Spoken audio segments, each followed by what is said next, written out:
Alrighty guys, I guess while I'm on this roll I'll keep pumping these dyno result videos out.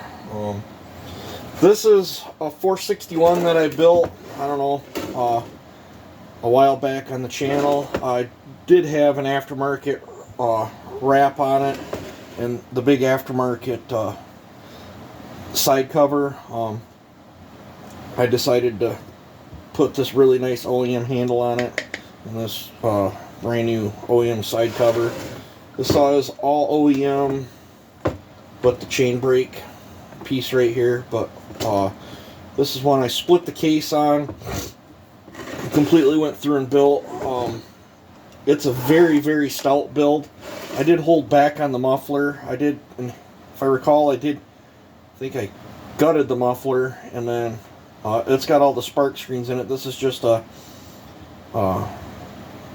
like factory style dual port with the screen there, and then I think I enlarged the hole here and it's got a screen here.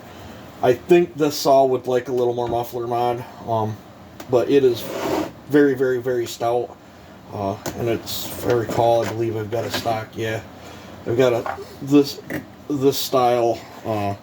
These are like, I get them on eBay. I forget who sells them, but these are the highest flowing, best filters I can find for these things for cheap. And then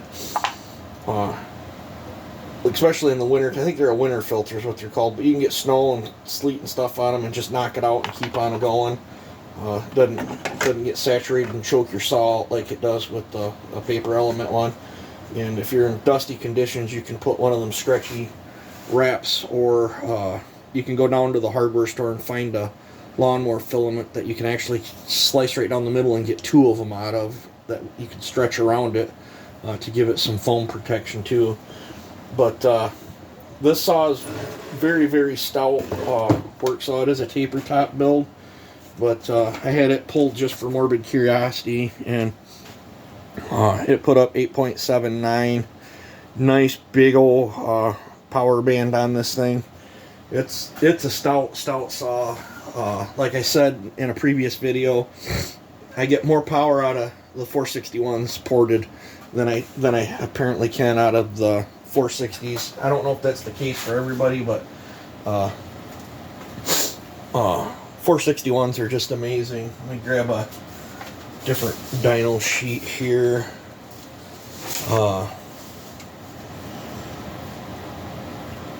Right here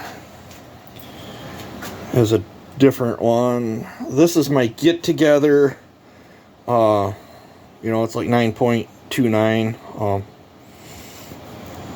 That's that one there. And this is my other work saw that's sitting under the bench over there, and it's suffering too. It needs more muffler mod. This 461's got a lot of muffler mod. This one and that one are slacking a little bit on muffler mod, but my other work saw is 8.7, so, but I'm getting a little bit more torque out of my other one. Getting a lot of torque out of the get together one, almost 6 foot-pounds. But that one I went kind of, it's not really a work saw. I've been using it as a work saw, but it's not really a work saw.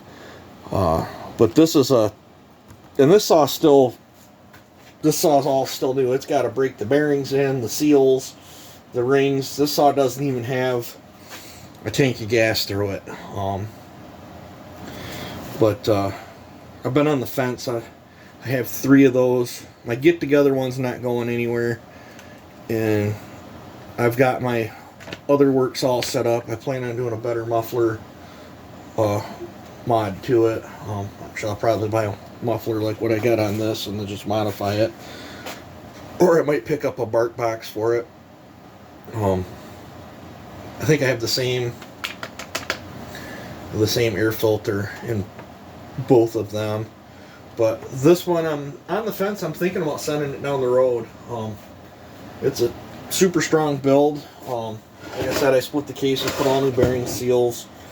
It's got a sweet cylinder, got taper top. The only bad spot on the case at all is it had a hairline crack right here, you know, and I like to give full disclosures on any of my saws. It had a hairline crack right there, and I TIG welded up the crack. And I was gonna, I mean, I could have ground that smooth and then spritz some paint in there, and it would have hit it. But these things always rub on the ground anyway, so I left the weld there, so it's like a little extra buffer, so you don't wear on the case as bad.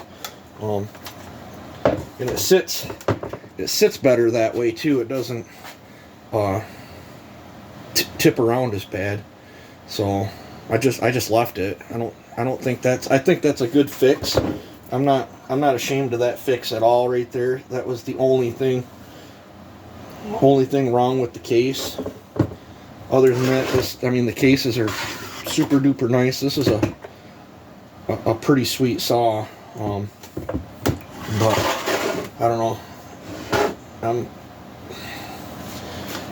teeter-tottering on maybe selling that thing and getting me a different toy, or maybe trade it off for a different toy. I haven't made my mind up yet, but I don't know. It's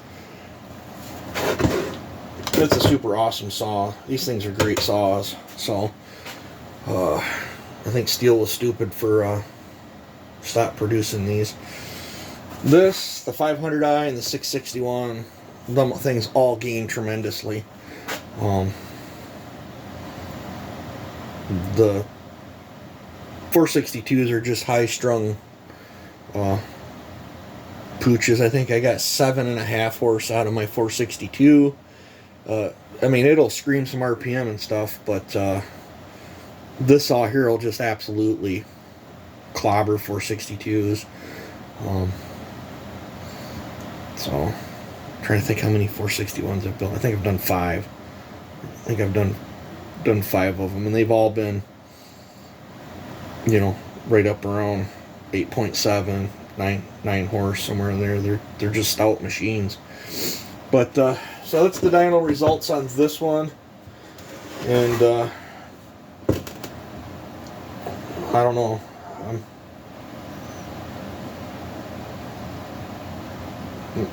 You know, it's just a fun saw. So I don't know. I got some thinking to do on it. But I don't know. Let me know what you guys think. You guys take it easy and have a good one.